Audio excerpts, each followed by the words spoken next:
दिल्ली की जनता इस दफ़ा बदलाव के लिए तरस रही है, क्योंकि हर एक व्यक्ति को मालूम चल चुका है केजरीवाल का असली चेहरा है क्या।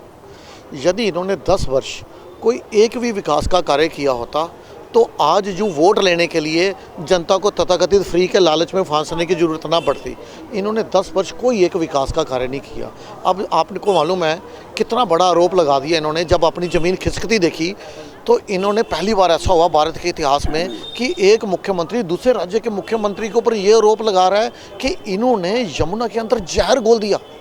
ये बाद में अमोनिया की बात की, जब इन्होंने पहले बोला था यही बोला था कि इन्होंने जहर घोल के दिल्ली वासियों को मारने की षड्यंत्र रचा था, षड्यंत्र वर्ड यूज़ किया था इन्होंने। फिर जब उन्होंने पूछा कि ये बताइए कि जो जहर था पानी के अंदर वो कैसे निकाला, क्या ये मतलब शिवजी बन के पी गए क्या सारा, वो नीलधारी बन गए क्या बन गए। और वो पानी जो ये कह रहे थे अगर डाइवर्ट किया तो वो पानी डाइवर्ट होके गया कहाँ। जो पॉइजनस वाटर था डाइवर्ट कैसे किया। देखो ऐसे तो है नहीं कि 1 लीटर पानी बह के आ रहा है और इन्होंने डाइवर्ट कर दिया। यमुना नदी के पानी को अगर डाइवर्ट करा तो कहीं तो सैलाब आया होगा, कहीं तो सूखे रास्ते गया होगा। इनके पास कोई आंसर नहीं है। इनकी राजनीति हमेशा यही रही कि थूको और भागो। ये थूके भाग जाने वाले हैं और जब पकड़े जाते हैं फिर ये सुप्रीम कोर्ट में, हाई कोर्ट में जाकर कान पकड़ के माफ़ी भी मांगते हैं। देखो इन्होंने अरुण जेटली साहब से माफ़ी मांगी थी, सॉरी अरुण जेटली जी से, कपिल सिब्बल से भी माफ़ी मांगी हुई है। इन्होंने जो हमारे ये हैं जो सड़क परिवहन मंत्री, क्या नाम है इनका, गडकरी साहब जो हैं, इनसे भी माफ़ी मांगी।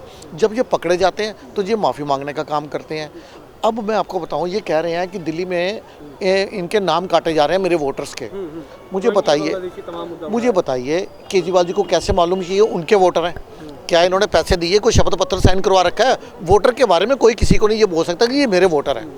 देखो ये बांग्लादेशी घुसपैठियों, देखो बांग्लादेशी घुसपैठी दिल्ली के अंदर लगभग 7 लाख बांग्लादेशी घुसपैठी हैं और 80,000 के आसपास रोहिंगी हैं।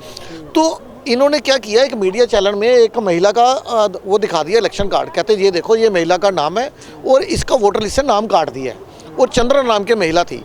फिर कुछ यूट्यूबर चैनल उनके घर गए, उनके घर गए तो उनसे पूछा कि क्या आपका वोटर लिस्ट से नाम कटा है? कह रही नहीं, मेरा तो नाम है और मैं इस बार भी वोट दे रही हूँ, पहले भी देती आई हूँ। केजरीवाल जी ने पता नहीं मेरे से कार्ड मांगा, मैंने दे दिया, शायद उनको कोई गलती लग गई हो, मेरा तो नाम नहीं कटा।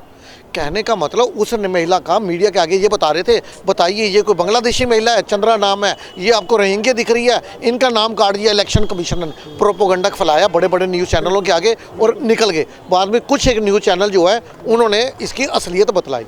अब मैं आता हूँ कि इनकी जो झूठ की राजनीति जो है जो किस प्रकार से कर रहे हैं दिल्ली के अंदर।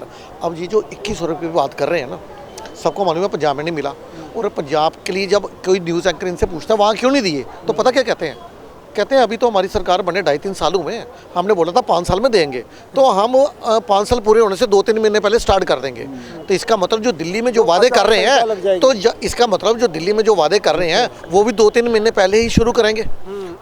अगले चुनाव के 3 महीने पहले पहली बार ऐसा हुआ कि दिल्ली सरकार को, केंद्र को पत्र लिखना पड़ा कि दिल्ली सरकार को 10,000 करोड़ रुपए की जरूरत है। आतिशी मारलेना ने केंद्र को पत्र लिखा कि दिल्ली सरकार, देखो इनके जितने विभाग हैं ना सभी घाटे में चल रहे हैं। चाहे आप डीटीसी बात कर लो, चाहे दिल्ली जल बोर्ड जो इनको 700 करोड़ के मुनाफे में मिला था, आज 75,000 करोड़ से ज़्यादा के घाटे पे चल रहा है, उसका कर्ज है उनके ऊपर। किसकी सरकार बन रही है फिर?